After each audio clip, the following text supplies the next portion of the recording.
What is up guys, this is TZ Tech Hub and I'm Kyamunge Royo, and today I'm gonna show you how to use your PC without a keyboard. Let's get into it.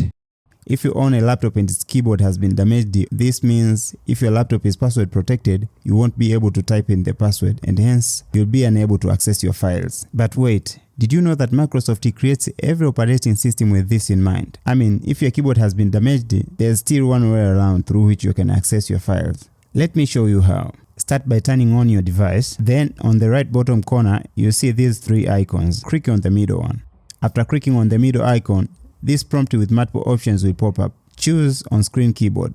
This will open the on-screen keyboard as you can see. So click on the password field, then fill in the password. Hit enter and then you're good to go. While this might seem to have solved all your problems, after accessing the desktop, you may realize that another problem arises. The on-screen keyboard has disappeared, but what if you need to search something? Well, to access it again while on desktop, click on the icon on the far right bottom corner, select all settings, then ease of access, then scroll down and select keyboard. Toggle on the on-screen keyboard option, then easy peasy.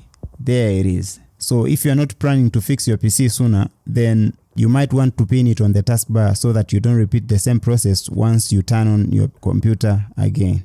If you found this helpful, please consider giving it a thumbs up. Otherwise, thanks for watching and peace.